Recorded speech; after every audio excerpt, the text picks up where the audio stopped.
Hi everyone, welcome to my channel. ತಮ್ಮೆಲ್ಲರಿಗೂ ನಮ್ಮ ಚಾನಲ್ಗೆ ಸ್ವಾಗತವನ್ನು ಕೋರುತ್ತಾ ಇವತ್ತಿನ ವಿಡಿಯೋದಲ್ಲಿ ತಮ್ಮೊಂದಿಗೆ ಹಂಚಿಕೊಳ್ಳುತ್ತಿರುವ ವಿಷಯ 2025-26ನೇ ಸಾಲಿನ ಜವಾಹರ್ ನವೋದಯ ವಿದ್ಯಾಲಯ 6ನೇ ತರಗತಿ ಪ್ರವೇಶ ಪರೀಕ್ಷೆಗೆ ಸಂಬಂಧಿಸಿದಂತೆ ಈಗಾಗಲೇ ಪ್ರವೇಶ ಪರೀಕ್ಷೆಯ ಫಲಿತಾಂಶ ಮಾರ್ಚ್ 2025ನೇ ದಿನಾಂಕದಂದು ಬಿಡುಗಡೆಯಾಗಿದೆ.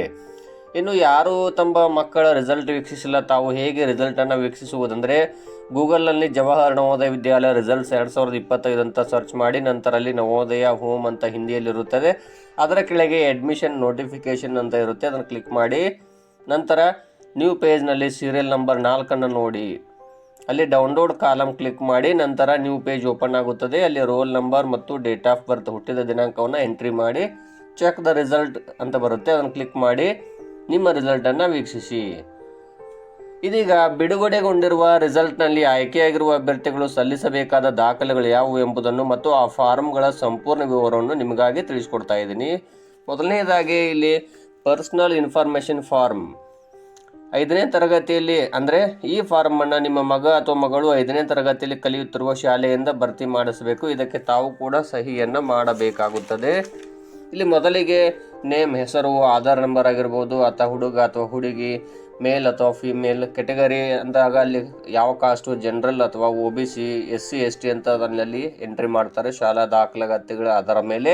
ಅದೇ ರೀತಿಯಾಗಿ ಕಾಸ್ಟ್ ಯಾವ ಜಾತಿ ಅಂತ ಸಪ್ರೇಟಾಗಿ ಇಲ್ಲಿ ಈ ಜನರಲಲ್ಲಿ ಯಾವ ಕಾಸ್ಟ್ ಆಗಿರ್ಬೋದು ಅಥವಾ OBC ಅಥವಾ SC ST ಅಲ್ಲಿ ಯಾವ ಜಾತಿ ಬರುತ್ತೆ ಅಂತ ಅದನ್ನು ಎಂಟ್ರಿ ಮಾಡಬೇಕಾಗುತ್ತೆ. ಅದರೊಂದಿಗೆ ಡೇಟ್ ಆಫ್ ಬರ್ತ್ ಅಥವಾ ಹುಟ್ಟಿದ ದಿನಾಂಕವನ್ನು ಅಲ್ಲಿ ಭರ್ತಿ ಮಾಡ್ತಾರೆ. ಫಾದರ್ ನೇಮ್, ಮದರ್ ನೇಮ್ ಆಗಿರ್ಬೋದು, ನೇಮ್ ಆಫ್ ದ ಗಾರ್ಡಿಯನ್ ಆಗಿರ್ಬೋದು, ಇವನ್ನೆಲ್ಲ ಶಾಲಾ ದಾಖಲಾತಿಗಳ ಆಧಾರ ಮೇಲೆ ನೀಟಾಗಿ ಎಂಟ್ರಿ ಮಾಡಿರ್ತಾರೆ ಹೆಡ್ ಮಾಸ್ಟ್ರು. ಈಗ ಶಾಲೆಯ ಮಾಹಿತಿ ಅಂದಾಗ ಅಲ್ಲಿ ಕ್ಲಾಸ್ 3, 4, 5ನೇ ತರಗತಿ ಅಲ್ಲಿ 3, 4, 5ನೇ ತರಗತಿಯಲ್ಲಿ ಯಾವ್ಯಾವ ಶಾಲೆಯಲ್ಲಿ ಕಲ್ತಿದ್ದಾರೆ ಅದನ್ನು ಭರ್ತಿ ಮಾಡಿಸಬೇಕಾಗುತ್ತದೆ. ಮತ್ತು ಇದನ್ನು ಹೇಗೆ ತುಂಬುವುದಂದರೆ ಉದಾಹರಣೆಗೆ ಹೇಳ್ತಾ ಇದ್ದೀನಿ. ಮೊದಲನೇದಾಗಿ ನೋಡ್ರಲ್ಲಿ ಇಲ್ಲಿ 3ನೇ class month and year joining, 3ನೇ ಕ್ಲಾಸಿಗೆ ಯಾವಾಗ ಅವರು ಹಾಜರಾದರು ಅಂತ ಅದನ್ನು ಅಲ್ಲಿ ಎಂಟ್ರಿ ಮಾಡ್ತಾರೆ, ಡೇಟನ್ನು ಮತ್ತು ಇಸ್ವಿಯನ್ನು. ಇಲ್ಲಿ ಮತ್ತು month of the year passing, ಯಾವ ವರ್ಷ, ಯಾವ ತಿಂಗಳು, ಯಾವ ದಿನಾಂಕ ಪಾಸ್ ಆದರು 3ನೇ ಕ್ಲಾಸ್, ಅದನ್ನು ಎಂಟ್ರಿ ಮಾಡ್ತಾರೆ. Next name of the school is it A recognised school, ಅಂದರೆ ಅದೊಂದು ಇಲ್ಲಿ ಅಧಿಕೃತ ಶಾಲೆಯ ಅಂತ ಸರ್ಕಾರದಿಂದ ಅನುಮತಿ ಪಡೆದಿದೆಯಾ, ಎಸ್ ಆರ್ನೋ ಇದ್ದರೆ ಎಸ್ ಹಾಕಬೇಕಾಗುತ್ತೆ ಅಲ್ಲಿ. ಇದೇ ರೀತಿಯಾಗಿ ಮತ್ತು ಅದ್ರ ಕೆಳಗಡೆ ನೇಮ್ ಆಫ್ ದ ವಿಲೇಜ್ ಅಥವಾ ಟೌನ್, ಯಾವ ಊರು, ಅದು ಹಳ್ಳಿ ಹೆಸರು ಅದನ್ನು ಬರೀಬೇಕಾಗುತ್ತೆ. ಅದರ ತಾಲೂಕು ಮತ್ತು ಜಿಲ್ಲೆ, ಅದರ ಲೊಕೇಶನ್, ರೂರಲ್ ಅಥವಾ ಅರ್ಬನ್, ಗ್ರಾಮೀಣ ಅಥವಾ ನಗರವ ಅಂತ ಎಂಟ್ರಿ ಮಾಡಬೇಕು. ಇದೇ ರೀತಿ 4ನೇ ಕ್ಲಾಸು ಮತ್ತು 5ನೇ ಕ್ಲಾಸನ್ನು ಎಂಟ್ರಿ ಮಾಡಬೇಕಾಗುತ್ತದೆ. ಒಂದು ವೇಳೆ ಈ 3 ತರಗತಿಗಳು ಒಂದೇ ಶಾಲೆ ಆಗಿದ್ದರೆ 1ನೇ ಕ್ಲಾಸಿಂದ 5ನೇ ಕ್ಲಾಸ್ವರೆಗೂ ಅಥವಾ 3ನೇ ಕ್ಲಾಸಿಂದ 5ನೇ ಕ್ಲಾಸ್ವರೆಗೂ ಒಂದೇ ಶಾಲೆ ಆಗಿದ್ದರೆ ಒಂದೇ ಫಾರ್ಮ್ ಸಾಕಾಗುತ್ತದೆ. ಒಂದು ವೇಳೆ 3ನೇ ಕ್ಲಾಸ್ ಒಂದು ಶಾಲೆ, 4ನೇ ಕ್ಲಾಸ್ ಒಂದು ಶಾಲೆ, 5ನೇ ಕ್ಲಾಸ್ ಒಂದು ಶಾಲೆ ಆಗಿದ್ದರೆ ಸಪರೇಟ್ 3 ಫಾರ್ಮ್ಗಳನ್ನು ಭರ್ತಿ ಮಾಡಬೇಕಾಗುತ್ತದೆ. ನಂತರ ಈ ಮಾಹಿತಿಯನ್ನು ತುಂಬಿದವರು ಅಂದರೆ ಮುಖ್ಯ ಗುರುಗಳ ಹೆಸರು, ಸಹಿ, ಶಾಲೆ ಹೆಸರು ಮತ್ತು ಅವರ ಸೀಲ್ ಹಾಕಿ ಅವರು ಸಿಗ್ನೇಚರ್ ಮಾಡ್ತಾರೆ. ಇದರೊಂದಿಗೆ ಪೋಷಕರು ಸಹ ಸಹಿಯನ್ನು ಮಾಡಬೇಕಾಗುತ್ತದೆ. ಇದು ಮೊದಲನೇ ಫಾರ್ಮ್ ಆಗಿರುತ್ತದೆ. ಇಲ್ಲಿ ಮತ್ತು certificate the head of the school ಅಂತ ಬರುತ್ತೆ. ಅಂದರೆ ಇದನ್ನು ಈ ಮೇಲಿನ ಫಾರ್ಮನ್ನು ಯಾರು ಭರ್ತಿ ಮಾಡಿದಾರಲ್ಲ ಅವರು, ಅಂದರೆ ಇದನ್ನು ಈ ಮೇಲಿನ ಫಾರ್ಮ್ನಲ್ಲಿ 2 ಪೇಜ್ಗಳು 1 ಮತ್ತು 2 ಫಾರ್ಮ್ಗಳ ಮಾಹಿತಿಯು ನಮ್ಮ ಶಾಲಾ ದಾಖಲೆಗಳ ಅನುಸಾರ ಕುಮಾರ್ ಅಥವಾ ಕುಮಾರಿ ಇವರು ನಮ್ಮ ಶಾಲೆಗೆ ಡ್ಯಾಶ್ ತರಗತಿಯಿಂದ ಅಥವಾ ಡ್ಯಾಶ್ ದಿನಾಂಕದಿಂದ ಯಾವ ದಿನಾಂಕದವರೆಗೆ ಎಷ್ಟನೇ ತರಗತಿಯಿಂದ ಎಷ್ಟನೇ ತರಗತಿಯವರೆಗೆ ಇಲ್ಲಿ ವಿದ್ಯಾಭ್ಯಾಸ ಮಾಡಿದ್ದಾರೆ ಅಂತ ಅವರು ದೃಢೀಕರಣ ನೀಡ್ತಾರೆ ಮತ್ತು ಅವರು ಸಹಿ ಮತ್ತು ಸೀಲನ್ನು ಹಾಕ್ತಾರೆ ಮತ್ತು ದಿನಾಂಕವನ್ನು ಅಲ್ಲಿ ಎಂಟ್ರಿ ಮಾಡುತ್ತಾರೆ. ಇನ್ನು ಇಲ್ಲಿ undertaking by the parent guardian ಅಂತ ಕೊಟ್ಟಿದ್ದಾರೆ. ಇಲ್ಲಿ 2025-26ನೇ ಸಾಲಿನ ನವೋದಯ ಪ್ರವೇಶ ಪರೀಕ್ಷೆಯಲ್ಲಿ ಪಾಸಾಗಿ ಆಯ್ಕೆಯಾಗಿರುವ ನಮ್ಮ ಮಗ ಅಥವಾ ಮಗಳ ಆಯ್ಕೆಗಾಗಿ ನಾವು ನೀಡಿದ ದಾಖಲೆಗಳು ಸತ್ಯ ಮತ್ತು ನೈಜವಾಗಿವೆ ಎಂದು ದೃಢೀಕರಿಸುತ್ತೇವೆ. ಒಂದು ವೇಳೆ ಸುಳ್ಳು ಎಂದು ಸಾಬೀತಾದರೆ, ಅಡ್ಮಿಷನ್ ರದ್ದಾದರೆ ಅದಕ್ಕೆ ನಮ್ಮ ಒಪ್ಪಿಗೆ ಅಥವಾ ನಾವೇ ಕಾರಣ.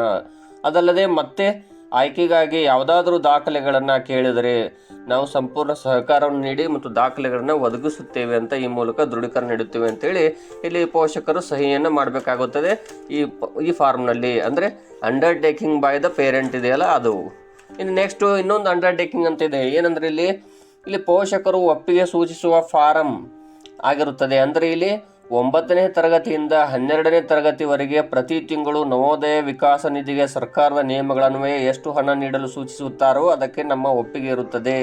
ಇಲ್ಲಿ ಕೆಳಗಡೆ ಪೋಷಕರ ಸಹಿ ಅಂತ ಇದೆ, ಅಲ್ಲಿ ಪೋಷಕರ ಸಹಿ ಮಾಡಬೇಕು. ಇಲ್ಲೊಂದು ಸೂಚನೆ ಇದೆ, ಇಲ್ಲಿ SC ST ಮತ್ತು ದಿವ್ಯಾಂಗ ವಿದ್ಯಾರ್ಥಿಗಳು ಎಲ್ಲ ಬಾಲಕಿಯರಿಗೆ ಇದರಿಂದ ವಿನಾಯಿತಿ ಇರುತ್ತದೆ.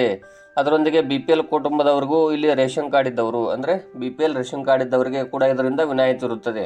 9ನೇ ತರಗತಿಯಿಂದ 12ನೇ ತರಗತಿವರೆಗೆ ಪ್ರತಿ ತಿಂಗಳು ನವೋದಯ ವಿಕಾಸ ನಿಧಿಗೆ ಸರ್ಕಾರದ ನಿಯಮಗಳನ್ವಯ ಎಷ್ಟು ಹಣ ಕೇಳ್ತಾರೋ ಅಥವಾ ಎಷ್ಟು ಅಮೌಂಟ್ ಇರುತ್ತೋ ಅದನ್ನು ಪ್ರತಿ ತಿಂಗಳು ನೀಡಲಿಕ್ಕೆ ನಮ್ಮ ಒಪ್ಪಿಗೆ ಇದೆ ಅಂತ ಇಲ್ಲಿ ಸೈನ್ ಮಾಡಬೇಕಾಗುತ್ತದೆ ಪೋಷಕರು. ಇನ್ನೊಂದಿದೆ ನೋಡ್ರಿ, ಅಂಡರ್ಟೇಕಿಂಗ್ ಆಫ್ ಮೈಗ್ರೇಷನ್ ಅಂದರೆ ಇದು ಕೂಡ ಒಂದು ಒಪ್ಪಿಗೆ ಪತ್ರ. ಏನಿದೆ ಇಲ್ಲಿ, ಅದು ಇಂಗ್ಲೀಷಲ್ಲಿ ಇರುತ್ತೆ, ನಾನು ಕನ್ನಡದಲ್ಲಿ ನಿಮಗೆ ಸಿಂಪಲ್ಲಾಗಿ ಹೇಳ್ತಾ ಹೋಗ್ತೀನಿ.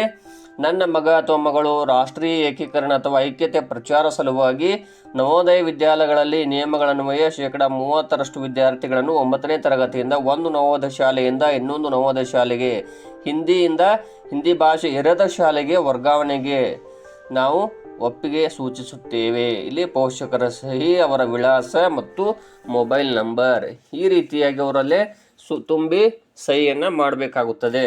ಇನ್ನೊಂದು ಮೆಡಿಕಲ್ ಫಿಟ್ನೆಸ್ ಸರ್ಟಿಫಿಕೇಟ್. ಇದೇ ಫಾರ್ಮನ್ನು ಡೌನ್ಲೋಡ್ ಮಾಡಿಕೊಂಡು ಸಿವಿಲ್ ಸರ್ಜನ್ ಅವರಿಂದ ಇದನ್ನು ಸಂಪೂರ್ಣ ಭರ್ತಿ ಮಾಡಿಸ್ರಿ. ನಿಮ್ಮ ಮಗ ಅಥವಾ ಮಗಳನ್ನ ಅವತ್ತು ಹಾಸ್ಪಿಟ್ಲಿಗೆ ಕರ್ಕೊಂಡು ಹೋಗಬೇಕಾಗುತ್ತೆ. ಅವ್ರು ಮೆಡಿಕಲ್ ಸರ್ಟಿಫಿಕೇಟನ್ನು ಕೊಡ್ತಾರೆ ಮತ್ತು ಅವ್ರು ಸೀಲ್ ಸಹಿ ಹಾಕಿ ನಿಮಗೆ ಈ ಫಾರ್ಮನ್ನು ಕೊಡ್ತಾರೆ. ಅದರೊಂದಿಗೆ ಇನ್ನೊಂದು ಫಾರ್ಮ್ ಇದೆ, ಇದನ್ನು ನೀವು ಭರ್ತಿ ಮಾಡಿಸ್ಬೇಕಾಗತ್ತೆ. ಏನಿದು ಮೆಡಿಕಲ್ ಆ್ಯಂಟಿಸಿಡೆಂಟ್ಸ್ ಅಂದರೆ ಇದೊಂದು ನಿಮ್ಮ ಮಕ್ಕಳಿಗೆ ಏನೂ ಸಮಸ್ಯೆಗಳಿಲ್ಲ ಅಥವಾ ಕಾಯಗಳಿಲ್ಲ ಅಥವಾ ಯಾವುದೇ ಕಾಯಿಲೆಗಳಿಲ್ಲ, ಗಾಯಗಳಿಲ್ಲ ಅಂತೇಳಿ ದೃಢೀಕರಣ ಪತ್ರ ನೀಡಬೇಕು. ಇದರಲ್ಲಿ 8 ಕಾಲಮ್ಗಳಿವೆ.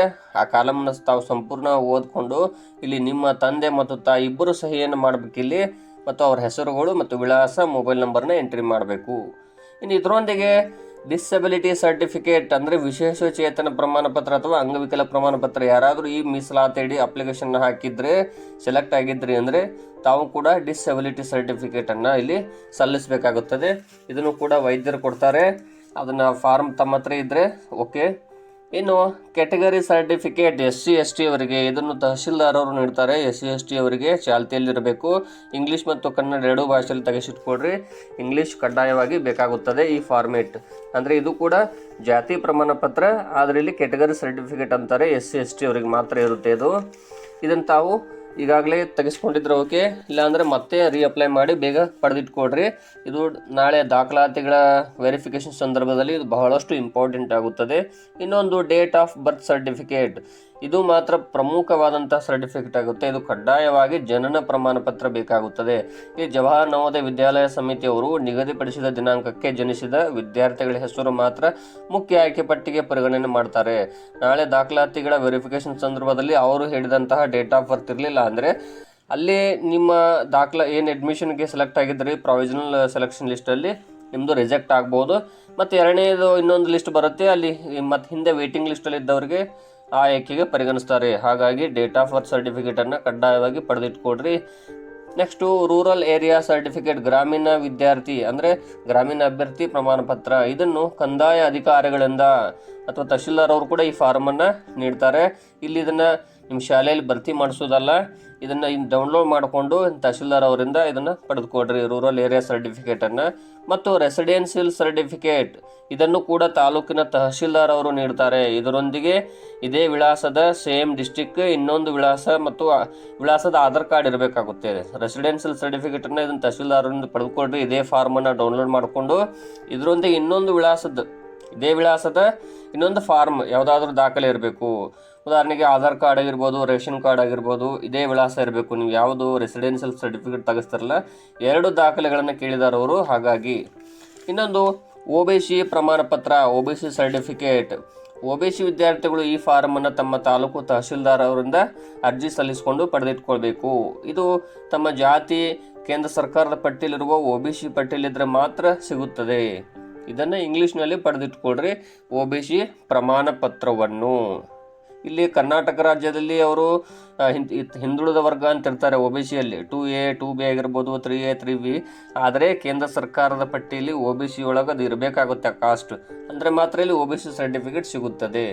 ಮತ್ತು ಇದರೊಂದಿಗೆ ಸ್ಟಡಿ ಸರ್ಟಿಫಿಕೇಟ್, ಅದು 5ನೇ ತರಗತಿಯಲ್ಲಿ ಕಲಿತಿರುವಂತಹ ವಿದ್ಯಾರ್ಥಿಗಳು ತಮ್ಮ ಶಾಲೆಯ ಮುಖ್ಯೋಪಾಧ್ಯಾಯರಿಂದ ಇದೊಂದು ಸ್ಟಡಿ ಸರ್ಟಿಫಿಕೇಟನ್ನು ಪಡೆದುಕೊಳ್ಬೇಕು. ಅದರ ಜೊತೆಗೆ ಮತ್ತು ಇಲ್ಲಿ ಅಂಕಪಟ್ಟಿ ಮಾರ್ಕ್ಸ್ ಕಾರ್ಡ್ 5ನೇ ತರಗತಿಯ ಪ್ರೊವಿಷನಲ್ ಮಾರ್ಕ್ಸ್ ಕಾರ್ಡ್ ಅಥವಾ ಇಲ್ಲಿ ಈಗಾಗಲೇ ರಿಸಲ್ಟು ಘೋಷಣೆ ಆಗಿದ್ದರೆ ತಮ್ಮ ಶಾಲೆಯಿಂದ SATSನಲ್ಲಿ ಅಲ್ಲಿ ಮಾರ್ಕ್ಸ್ ಕಾರ್ಡನ್ನು ಪಡೆದುಕೊಡ್ರಿ. ಸಂಪೂರ್ಣ ಡೀಟೇಲ್ಸ್ ಇರುವಂಥ ಮಾರ್ಕ್ಸ್ ಕಾರ್ಡ್ ಇರುತ್ತದೆ. ಆದ್ದರಿಂದ ಅದರ ಜೊತೆಗೆ ರೇಷನ್ ಕಾರ್ಡ್, ನಿಮ್ಮ ತಂದೆ ತಾಯಿ ಮತ್ತು ನಿಮ್ಮದು ಹೆಸರಿರುವಂತಹ ರೇಷನ್ ಕಾರ್ಡ್ ಕೂಡ ಅಲ್ಲಿ ಬೇಕಾಗುತ್ತದೆ. ಅದರ ಜೊತೆಗೆ ಆಧಾರ್ ಕಾರ್ಡ್, ನಿಮ್ಮದು ಮತ್ತು ತಂದೆ ತಾಯಿಗಳದ್ದು ಆಧಾರ್ ಕಾರ್ಡನ್ನು ಅಲ್ಲಿ ನೀಡಲೇಬೇಕು. ಇದು ಕೂಡ ಕಡ್ಡಾಯವಾಗಿರುತ್ತದೆ. ಅದರ ಜೊತೆಗೆ ತಂದೆ ತಾಯಿಯವರ ಪ್ಯಾನ್ ಕಾರ್ಡ್ ಕೂಡ ನೀಡಬಹುದು. ಅದರ ಜೊತೆಗೆ ಫೋಟೋಗಳು, ಪಾಸ್ಪೋರ್ಟ್ ಸೈಜ್ ಫೋಟೋಗಳು ಬೇಕಾಗುತ್ತವೆ. ಈ ಮೇಲಿನ ಎಲ್ಲ ದಾಖಲೆಗಳನ್ನು ತಕ್ಷಣವೇ ಸಿದ್ಧತೆಯಲ್ಲಿ ಇಟ್ಕೊಡ್ರಿ. ಇನ್ನೇನು ಒಂದು 3-4 ದಿನಗಳಲ್ಲಿ ನಿಮಗೆ ಮತ್ತೊಂದಿಷ್ಟು ಮಾಹಿತಿಯನ್ನು ಬಿಡ್ತಾರೆ. ಎಷ್ಟನೇ ದಿನಾಂಕದ ಒಳಗಾಗಿ ನೀವು ಇದನ್ನು ಡಾಕ್ಯುಮೆಂಟ್ ವೆರಿಫಿಕೇಷನ್ಗೆ ಬರಬೇಕು ಅಂತ ಹೇಳಿ. ಒಟ್ಟಾರೆಯಾಗಿ ಎಲ್ಲ ದಾಖಲೆಗಳನ್ನು ಸಿದ್ಧತೆಯಲ್ಲಿ ಇಟ್ಕೊಡ್ರಿ. ನಿಮಗೆ ಬಹಳಷ್ಟು ಉಪಯುಕ್ತವಾದರೆ ಈ ವಿಡಿಯೋ ನಮ್ಮ ಚಾನಲನ್ನು ಸಬ್ಸ್ಕ್ರೈಬ್ ಮಾಡಿ, ಅದೇ ರೀತಿಯಾಗಿ ಬೆಲ್ ಐಕನ್ ಒತ್ತಿ ಅಂತ ಹೇಳ್ತಾ ಧನ್ಯವಾದಗಳನ್ನು ತಿಳಿಸ್ತಾ ಇದ್ದೇನೆ.